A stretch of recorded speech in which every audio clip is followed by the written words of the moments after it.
حیض اور استحاضہ میں فرق کیسے کریں؟ ایک خاتون کی بچہ دانی میں ایک بہت بڑی رسولی ہے جس کی وجہ سے مسلسل خون جاری رہتا ہے. یہ کیفیت بچے کی پیدائش کے بعد ہوئی ہے. مسلسل 40 دن خون آنے کے بعد اس خاتون نے نماز شروع کر دی لیکن خون اب بھی جاری ہے, کبھی کم ہو جاتا ہے کبھی زیادہ. ایسے میں یہ اندازہ کیسے لگایا جائے گا کہ یہ خون حیض کا ہے یا استحاضے کا؟ عبداللہ صاحب الہ آباد سے. دیکھیں, بچہ پیدا ہونے کے بعد جو خون آتا ہے وہ نفاس کا خون کہلاتا ہے. نفاس, دم نفاس, اس کے بھی وہی حکام ہے جو حیض کے حکام ہے.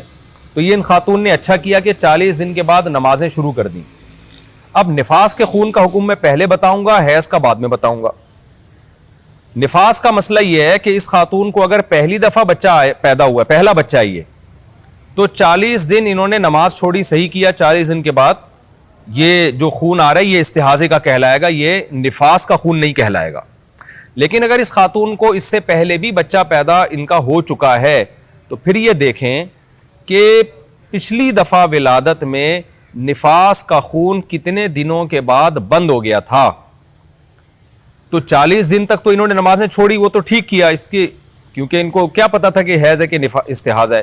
لیکن جب 40 دنوں کے بعد نماز شروع کریں گی اور خون 40 دن کے بعد بھی کنٹینیو ہے تو پھر یہ سمجھا جائے گا کہ پچھلی دفعہ بچے کی ولادت میں جتنے دن نفاس بند ہو گیا تھا تو اتنے دن نفاس کے سمجھے جائیں گے, اس کے بعد والے دن پاکی کے سمجھے جائیں گے. لہذا یہ خاتون پہلے بچے کی ولادت میں اگر 25 دن کے بعد خون بند ہوا تھا فار ایگزامپل, تو اب انہوں نے 40 دن کے بعد جب نماز شروع کی ہے تو سمجھا جائے گا کہ 25 دن ان کے نفاس کے تھے, اس کے بعد جو ہے وہ استحاضہ کے. لہذا 25 دن کے بعد جو نمازیں چھوڑی ہیں وہ ان کو قضا کرنی پڑیں گی.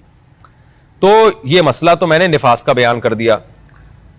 اور حیض کا مسئلہ یہ ہے کہ جب انہوں نے 40 دن کے بعد نمازیں شروع کر دی ہیں تو مہینے کی کنٹینیو ان کو بلیڈنگ ہو رہی ہے نا پورا مہینہ, تو پھر یہ دیکھیں گی بچے کی ولادت بلکہ حمل سے پہلے جو ان کو حیض آیا کرتا تھا نا, جن اسلامی تاریخوں میں, اسلامی مہینے کی جن تاریخوں میں حیض آیا کرتا تھا ان تاریخوں میں یہ نمازیں چھوڑ دیں اور جیسے ہی وہ تاریخیں گزریں نمازیں شروع کر دیں.